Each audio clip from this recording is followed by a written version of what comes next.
Hajime. Start this off with Fusion Deployment. Reveal the Grand Granule to summon a Cartesia from the deck. Beautiful. Quem on summon's going to send from the deck. Now you have to understand the main purpose of the Cartesia from a deployment is to protect your plays from impermanence. If you fuse, they can't imperm. If you Aliber, they can't imperm. And in this case, if you Quem, they cannot imperm because you'll chain the Cartesia to fuse and dodge the impermanence. Now, if you're not using Cartesia to dodge the impermanence and you preempt it, they will then imperm chain onto the Cartesia, or even onto the other monster if you're chaining the Cartesia to it, which we're not. We're doing it on a separate chain link. Negate. All right, sure. Now, here's a big issue. If it weren't for Fusion Deployment, we could have made an Anaconda. We could have instead had potentially a play where maybe Quem sends a Mercurier from the deck, Serenir banishes it, and if we can get them to use their impermanence on something that would not be the Anaconda, we could then Anaconda it up. I want to highlight the use of deployment because of the top 10 rating duelists. We're not using this. They're playing Allure of Darkness instead. So in this case, it seems that maybe Allure of Darkness would have possibly been better. We have Retribution, which is just completely dead. This is no good. Woo, we just got super polyed up into a Garura that's 3,000 damage to our face. Get Serenir to block the attack. Nightmare Apprentice, discard a card, search our deck for an illusion. We have not committed to our normal summon yet. We scooping. Scoop to an Imperm and a Super Poly. Yusuf is going first. We have Brandon High Spirits plus Lebellion searching for the Serenir. Now, Droll and Lockbird is going to be quite nasty here, but thankfully the High Spirit is a quick effect. We could chain to the Serenir ad with the Droll and Lockbird activation. Just chain it. Beautifully done. So I would say there's two good uses of the High Spirit. One is in the draw phase, and the second one is in response to a Droll. Now, if you do it in response to a Droll, unfortunately, they could have a second Droll and chain it to the High Spirit, which would then clap you up. But otherwise, if you activate it beyond those two instances, you're going to lose the duel if they have Droll.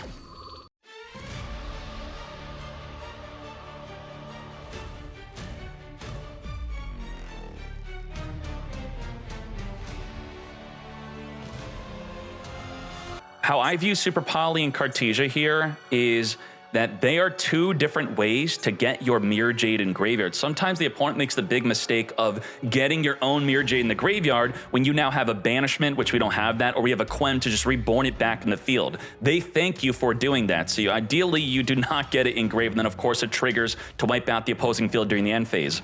So beyond that, let's just play this out. Let's see how we're gonna be doing this. Gazelle searching for the Chimera Fusion. Chimera fuse it up. We know that in order to make a Guardian Chimera, you have to have a monster on the field. So non-target monster, banish the monster is going to restrict the amount of fusion summons we could do. And by sending Rinbrum, that turns an Albaz Engrave into another form of disruption, which we unfortunately do not have. No Albaz in sight. We're gonna chain also a Max C, and now we're gonna call by the Grave Finger that Max C. And now we don't have a way to discard for Super Poly, but we could Cartesia. Cartesia trigger the Lost. Lost will search our deck for a card that we could then discard with our Super Poly. And what I say, get the Mirror Jade in graveyard with Cartesia or Super Poly, and then trigger the Quem to reborn the Mirror Jade. And the Mirror Jade non-target monster banish will be back. Perfect. Wait, you didn't have a valid fusion? You resolved with no fusion? What the heck? A fusion monster from your extra deck using monsters from your hand or field as material, including a beast or fiend. That's a fiend. These are two fiends. You can't fuse with these. Oh my Jesus. Branded Lost triggering. Grand Granule sent from the deck. Mirror Jade reborn back on the field. We have Retribution. It's over. Wow. We fizzled their fusion. That's wild. Serenir against a deck that's going to have dark or light monster in the graveyard. When do we fire it off? When's going to be the moment? We're going to summon for the deck our Gazelle, King of the Mythical Claws, searching for the Baphomet. Let's fuse it up. Baphomet's going to try to reborn from the graveyard, which could possibly be when we want to activate our Serenir. So Baphomet targeting the Light Sword Knight here. Also triggering Gazelle to search our deck. Was that the play? Should we have banished this? It already used the effect to summon from the deck, and it is kind of a form of disruption where if it's on the field or in graveyard, it can banish to negate a monster effect activated on the field. I would say that is a good negate. I wouldn't say that you're wrong for negating that, by banishing that is. Now, Serenir banishing the Shadow Mist, this only works to stop it from activating if you send it to the graveyard by cost. And that's exactly what the Evil Hero Dead is doing. A Foolish Burial into Shadow Mist would not work. So if you banish it before it could activate, it no longer activates. Now, there was a really old ruling, 20, 15 years ago, when it would still activate even if it moved position after being sent to the graveyard. We have Fusion, Destiny, come forth and summon our DPE. We got non-target pop. We have Banish with Little Knight. We have Ash Blossom. We also have a Fusion summon play about Quadra Disruption. Plus we have the Sword Knight, which will be able to negate a monster effect on the field. The Kotal's not really a form of disruption. It's kind of protection. Now, one of the great benefits of the Branded Lost is they cannot respond to your Fusion summons.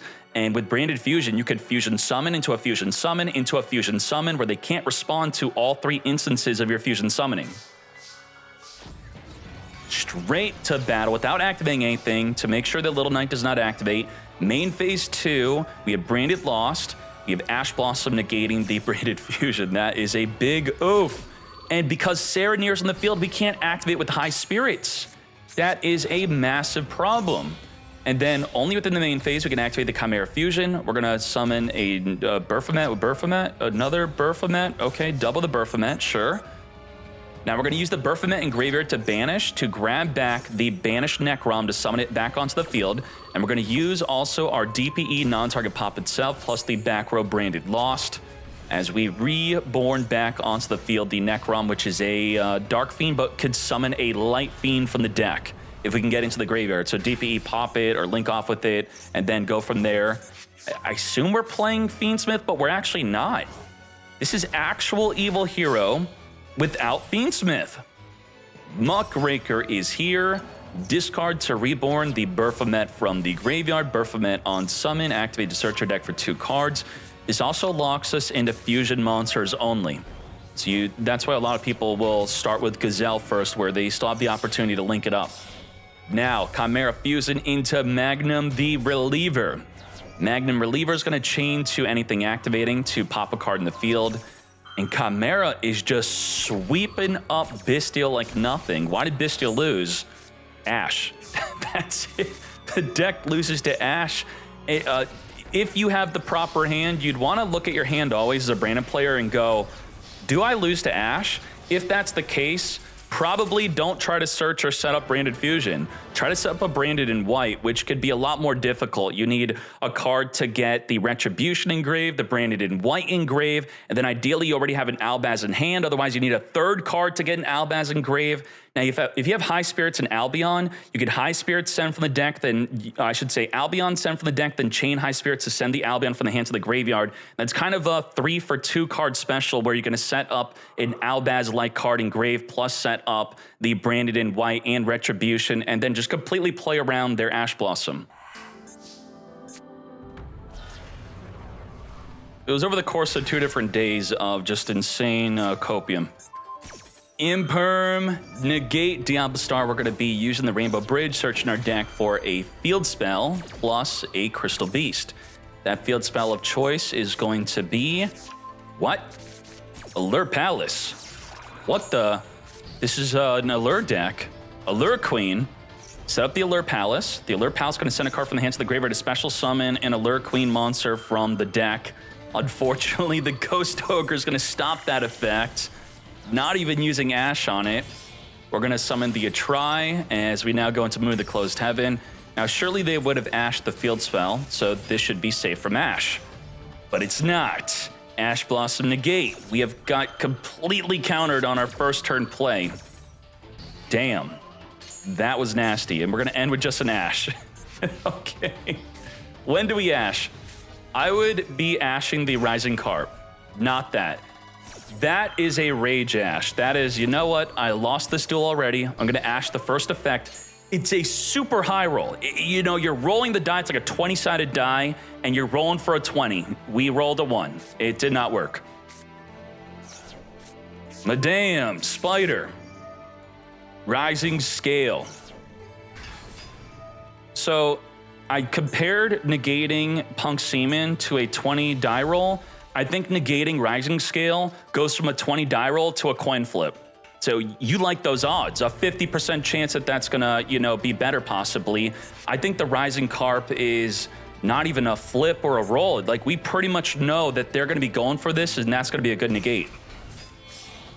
It's a 6 roll. Yeah, I don't know, maybe it's not a coin flip. It's definitely better than negating Punk Seaman though.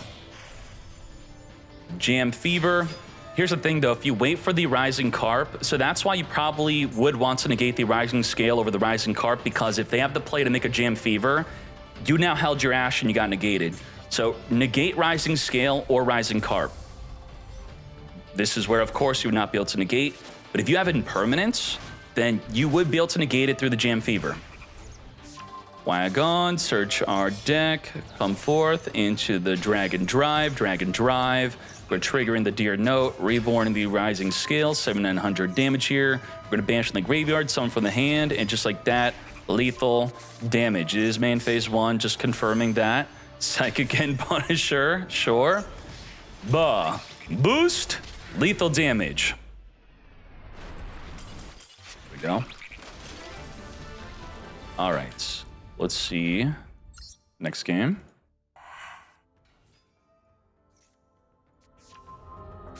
Tails the White Forest on summon of Sylvie. We're going to discard that tail, summon our Elzette. This is a huge ash. You want to be ashing Elzette. And with the tails reset, we're going to be searching for the Rusia. A lot of people don't understand that the tails requires there to be an illusion or spell cast from the field to even activate. So if you have some sort of removal, maybe a Mirror Jade, you could possibly just wing it on their normal summon Sylvie and banish it away. Imperm, negate the Rusilla from searching our deck. And we have still not even gone into our King Sark plays.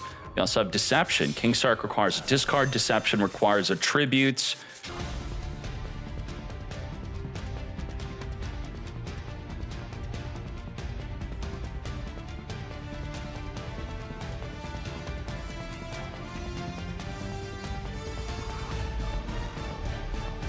You have Deception also resetting itself into the back row. You have Droplet, which will non-target negate a monster. Ash is going to negate an interaction with the deck. We have the back row, which could summon, trigger the field spell into a form of disruption. That'll be 3. And we also have the Lacrima, which will reborn Requiem, summon Lacrima, and then send a Fiendsmith in Paradise. So 4 forms of disruption through an Imperm and an Ogre. This is essentially what a pile deck does. They try to be impossible to disrupt, or they just hard brick. Fiendsmith tracked. We are not going to allow you to add Lurie to then summon it onto the field. So we're now down to triple disruption. A try could maybe draw into a hand trap here, which would we go from 3 disruption to maybe 4. Return back Lacrima, summon our Requiem, negate. A try trigger, draw a Veiler. Trigger the field spell. As what are we going into? Chaos Angel? Chaos Angel? Why didn't we summon a back row Trudea? Baron to floor, of course. Okay. There's our negate. Randomly drawing into a non-hand trap. Fiendsmith in Paradise, sure. Baron to floor, negate the activation of the Jam Extreme, which was not inherently doing anything. Yeah, okay. Foxy Toon is going to be summoning for the deck our Punk Seaman. Punk Seaman's going to get negated by Droplet. Now, knowing they have nothing in the hand, this, of course, then becomes a great negate. We know it. There's nothing else. You're done. And with that, we didn't even have to use the Fiendsmith in Paradise, which maybe would have been a good time to even use it if they were going to special summon the Punk Seaman, just send it to the graveyard. Oh, I forgot you're also Allure. Allure, Centurion, Fiendsmith, White Forest. Is there a 5th part of your deck? I like this. I like this a lot. I just would like to see more Allure Queen plays to like it even more. What is Alert Queen going into from the extra deck? Is Alert Queen essentially similar to a Millennium Engine? Is it just blank bodies on the field to link off with? Are we at least synchroing with them? I have to hopefully see more in game 3. Lethal damage. What is the benefit of the Alert Queens?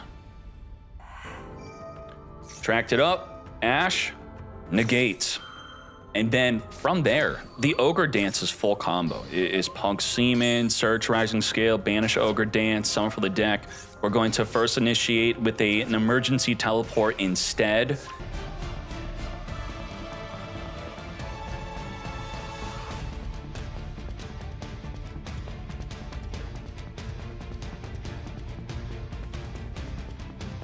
We have double special summon negate, negate any monster effect, pop a negate, that is, not pop, the other one is the popper, and then we have pop a monster or a continuous spell / trap, we have negate an interaction with the deck, and we have a Nibiru, 7 disruptions thanks to all those hand traps.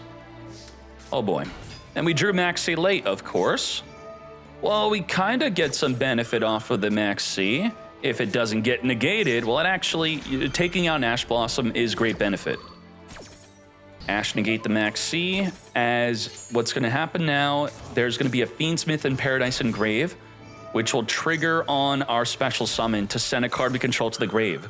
We're going to thrust a card into our hand. We're going to Ash Blossom, negate the Fiendsmith in Paradise play. Notice how the Jam Fever does not think that that's worthy of negating. So usually when they have a way to negate your hand trap or your Call by the Grave or Cross Out Designate and they don't, I think that's a good indicator that you did not use it correctly. We do have Imperm for the Wave King Caesar off of the Requiem effect to summon for the deck.